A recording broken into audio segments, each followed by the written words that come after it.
What if 3.2 million people could simply disappear from a country's future, and nearly half the skyscrapers in one of its greatest cities could go dark?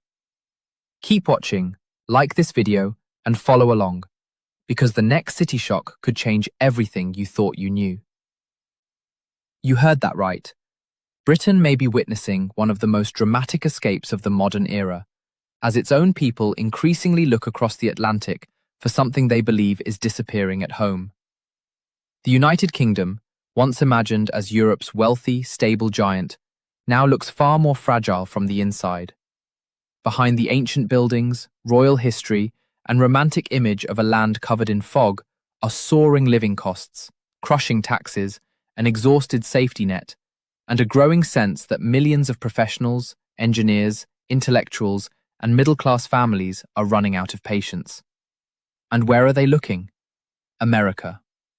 The American dream suddenly appears less like a distant fantasy and more like an emergency exit. Meanwhile, cities that once represented British prestige are being described as hollow, expensive, strangely quiet, and increasingly disconnected from the people who built their prosperity. Sounds exaggerated, doesn't it? So let's go inside 10 British cities that, according to the claims surrounding this crisis, are slowly turning into concrete ghost towns. London is where the nightmare begins. Nearly 4 million residents are described as living below what the script calls the minimum standard of survival. And when darkness falls over Canary Wharf or Shoreditch, the image becomes almost cinematic. Towering skyscrapers standing against the night, floor after floor completely black. Not because Britain suddenly discovered the secret of saving electricity, because, according to this narrative, there simply aren't enough people inside anymore. The financial heart of Britain begins to look like a giant movie set after the actors have gone home. What a place. What a place. Consider the cost of simply existing here. A family of 4 living in inner London is said to need at least £49,500 a year just to survive, roughly 3 times the national average cost. Rent can swallow an enormous portion of household income, pushing families toward a poverty trap almost immediately after the bills arrive. Inner London's child poverty rate is presented as reaching 46%, with more than 300,000 children reportedly struggling to access even basic meals while surrounded by some of Europe's most expensive financial towers. That is the kind of contradiction that sounds almost scripted for a dystopian Netflix drama. The city producing billionaires can simultaneously have children struggling for something as basic as fresh milk. How does that happen? And then comes the escape from the top. Banking professionals and highly skilled workers are portrayed as looking at the numbers and asking a brutally simple question. Why stay? The script compares a 24.1% tax burden on a $75,000 salary in Britain with roughly 22.5% in places such as New York or Charlotte, while suggesting American salaries can be dramatically higher. Britain's Quality of Life Index is also presented at 174.75, compared with 189.12 for the United States. To ambitious professionals, these aren't just numbers on a spreadsheet. They become a psychological calculation. How much can you earn? How much can you keep? How much can you build? And how long are you willing to sacrifice your future just to remain where you were born? The argument becomes even more dramatic when wealth accumulation is compared. The script claims that professionals in America can build a larger financial cushion, reaching around 1.8 months of spending, compared with roughly 1.5 months of frugality in London. And once enough people reach the same conclusion, the dominoes begin falling. Canary Wharf starts looking less like the command center of global finance and more like a futuristic ruin. Multinational corporations are portrayed as quietly shifting headquarters toward North America. Expensive Kensington properties sit without their owners. The wealthy leave, and the economic ecosystem around them begins to feel the shock. Then the businesses follow. High-end West End restaurants disappear. Public transportation struggles with the loss of customers. Commercial spaces become harder to fill. And suddenly, the problem isn't simply that London is expensive. The city itself becomes the trap. It is not being defeated in some dramatic battle by another capital. Instead, the story suggests London has accidentally priced itself beyond the reach of the very people who keep it alive. The people who can afford to leave do. The people who cannot are left carrying more of the burden. That is the cruelest part. When the lights finally disappear from those skyscrapers, what exactly remains to convince everyone else to stay? London's problem, in this narrative, is therefore a collapse from both directions. At the bottom, ordinary households are being squeezed. At the top, wealthy professionals and corporations are searching for an exit. But if you think that is the darkest image Britain has to offer, head north to Manchester, because there, the story becomes less about money and more about the exhaustion of an entire culture. Manchester once represented football, music, creativity, and industrial ambition. Today, the script paints a far more disturbing picture, claiming that roughly 1 in 61 people is affected by homelessness. A number like that transforms sidewalks into evidence of a wider crisis. People once arrived here chasing creative dreams, hoping to build careers around music, media, technology, and culture. Instead, many are portrayed as watching their standard of living slide backward. The financial numbers are brutal.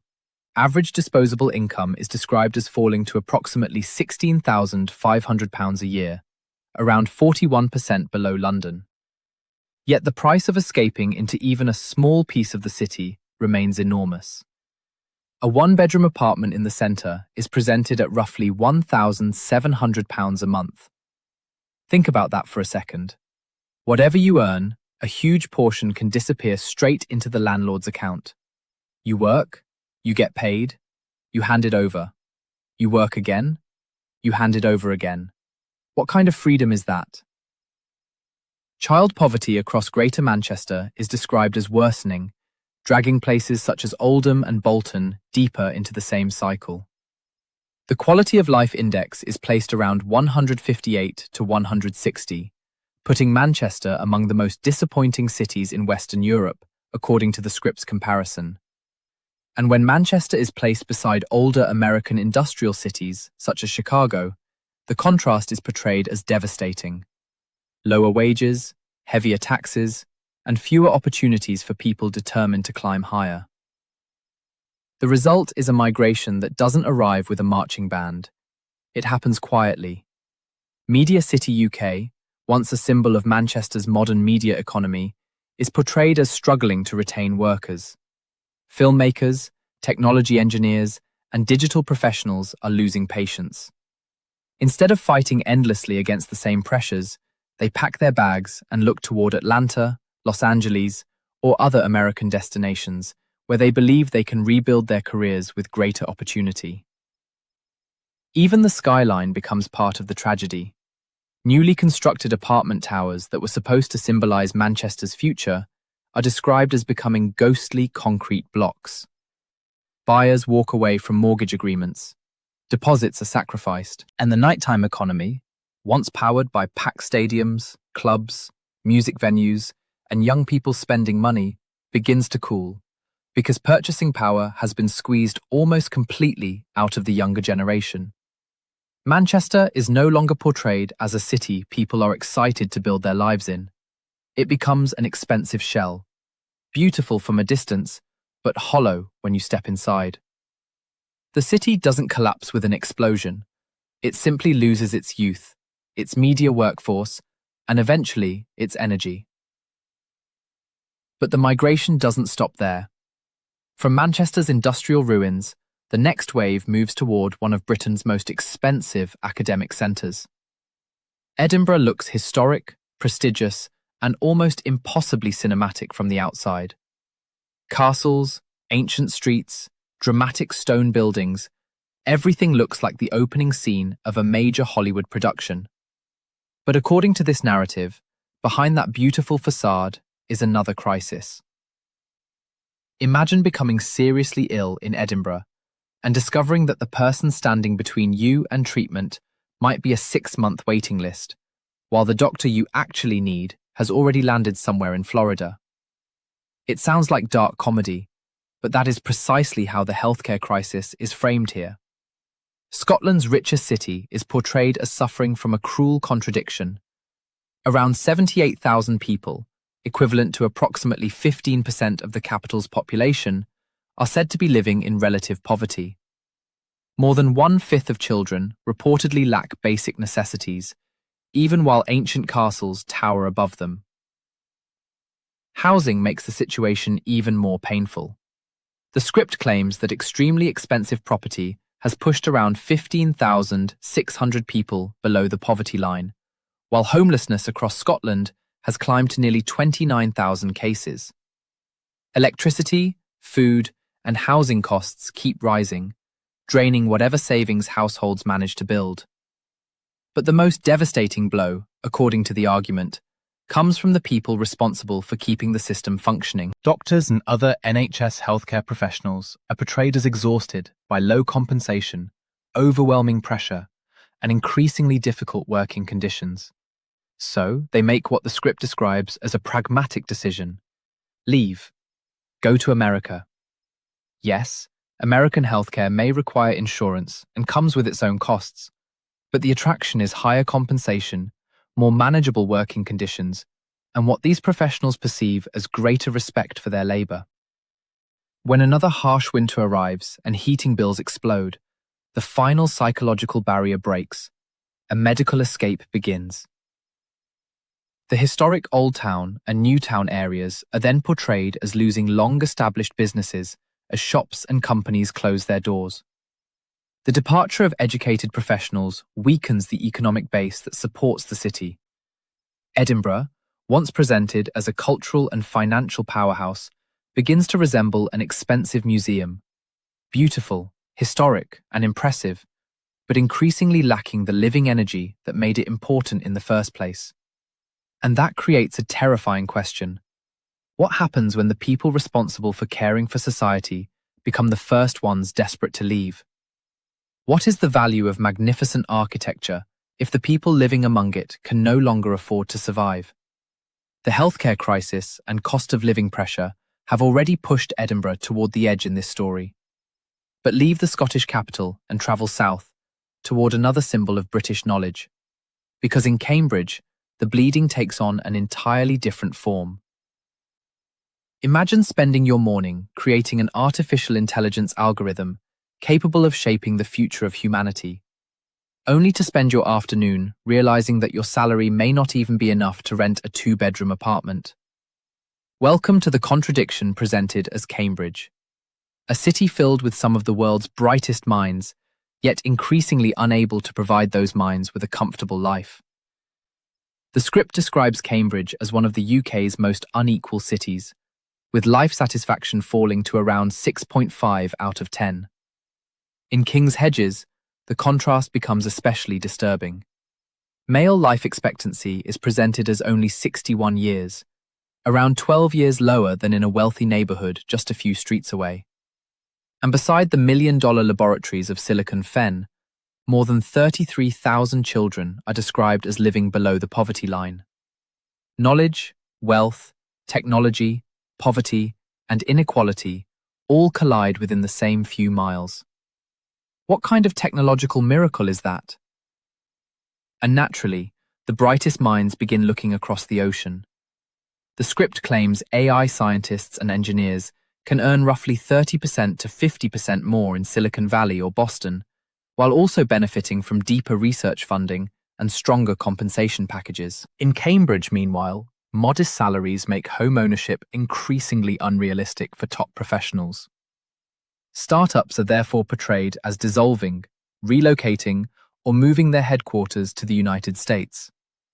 Laboratories at Science Park are said to be closing or reducing staff, while young intellectuals increasingly treat Cambridge as a temporary stop before boarding a flight to North America. The result is what could be called American addiction syndrome. Once highly skilled workers discover what their expertise can command elsewhere, Returning to the old conditions becomes psychologically difficult. Silicon Fen, once a proud symbol of Britain's technological future, begins to look vulnerable to becoming a hollow shell of laboratories, historic buildings, and unrealized potential. What good is world-class knowledge if the people producing it cannot afford a minimum standard of living?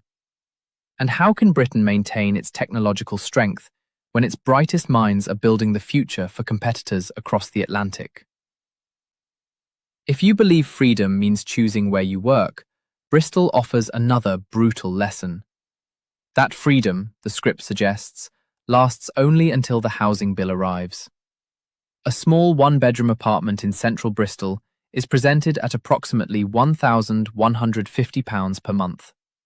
Yes, that is around 27% cheaper than Oxford, but for a young creative worker already fighting stagnant wages, even that supposedly cheaper price can become suffocating.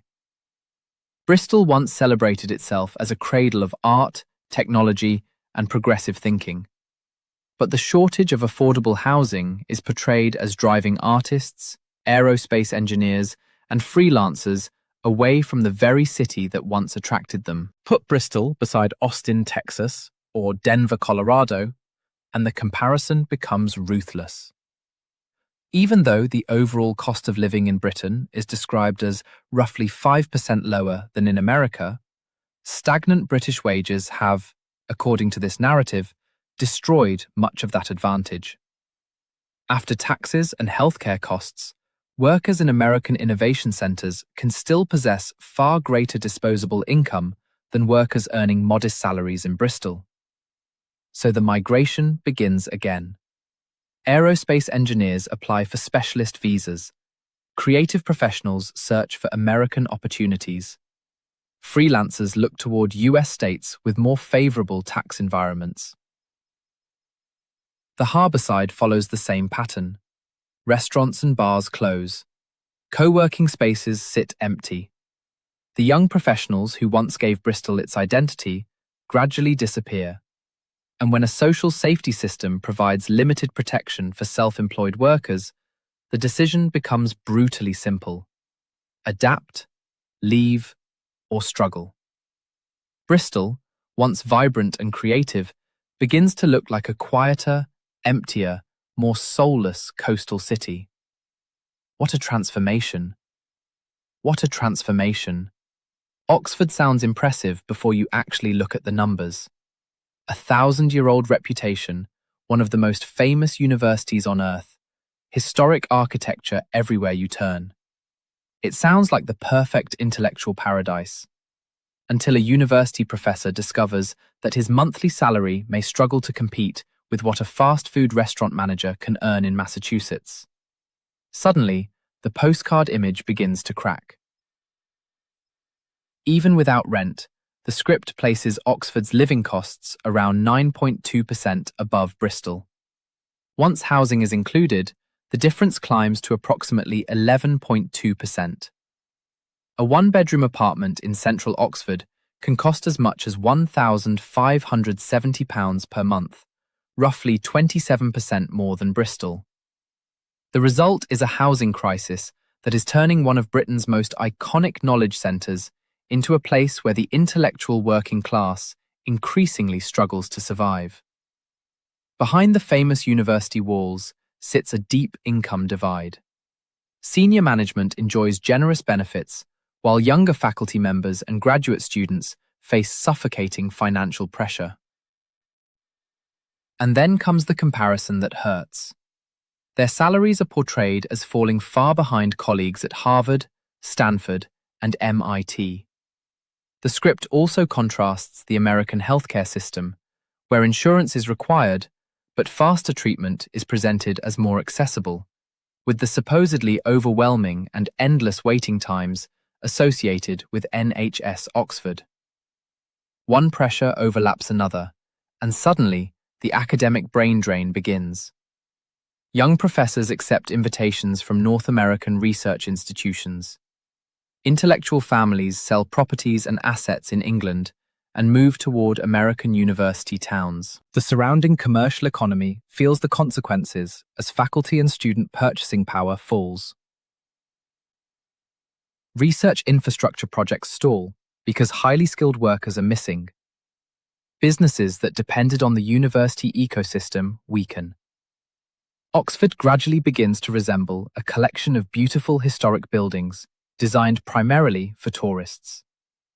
The intellectual engine is still visible, but the people who once kept it running are increasingly looking elsewhere. What good is a world-famous university if the people teaching inside it cannot afford to build a life around it? And what happens when the next generation of researchers decides the future is across the ocean? Then comes Birmingham, where the story becomes even darker. The local government is portrayed as effectively bankrupt, while rubbish piles up along sidewalks, public services deteriorate, and families trapped by poverty are left staring toward the only escape they believe remains: a one-way ticket to America. Birmingham carries a grim statistic in this narrative. Around 42.8% of its neighbourhoods are described as being among the poorest 10% in the United Kingdom. More than 100,000 children, approximately 46% of the city's child population, are said to live in poverty, up from 27% in 2015. In Ladywood, the figure becomes even more shocking, reaching approximately 62%. Presented as the highest child poverty rate on the map of England. More than 10,000 children are described as living in temporary or makeshift housing because their families cannot keep up with rent. Compared with older American industrial cities such as Detroit and Cleveland, Birmingham is portrayed as falling behind in its ability to rebuild, attract investment, and generate new opportunities. Average worker income is described as 40% to 50% lower than comparable manufacturing cities in the United States. Then the final blow lands. Birmingham City Council officially declares bankruptcy. Public services are cut apart, streetlights disappear, garbage collection slows, local taxes rise. The Bullring Shopping Centre, once a symbol of Birmingham's commercial energy, experiences growing numbers of empty stores. Meanwhile, highly skilled young workers begin leaving because the tax burden has become unbearable. Street crime and homelessness increase in areas neglected by authorities, creating the image of a city collapsing, not in one spectacular disaster, but layer by layer. From public finances to social structures, Birmingham becomes the warning sign.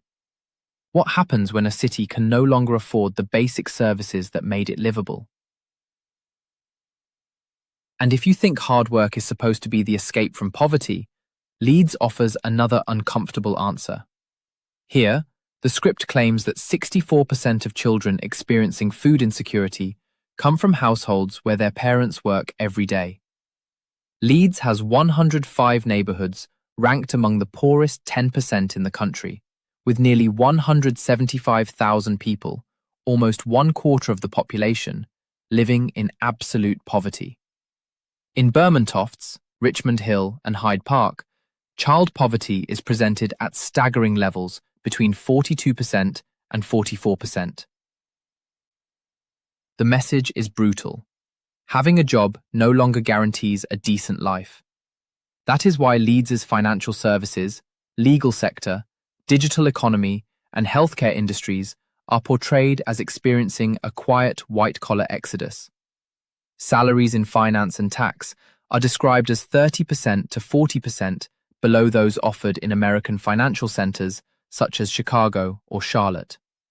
The opportunities for advancement and performance-based rewards are also portrayed as dramatically stronger in North America. So professionals make a calculation that sounds cold but feels increasingly personal. Protect your living standards. Protect your children's education. Leave. As workers disappear, expensive central Leeds office buildings begin experiencing a serious oversupply of available space. Luxury property markets slow because domestic buyers become harder to find. Restaurants, entertainment venues, and premium services lose revenue. Leeds, once regarded as the financial capital of the North, begins to lose that identity. The gap between rich and poor widens, while the city faces the possibility of a prolonged economic downturn. The North is losing its strength, but the pressure isn't staying there. Even Britain's southern coast is getting hit. Brighton once sold a dream of liberal seaside living, creative energy, sunshine, beaches, and freedom. It sounded almost like a little British version of California.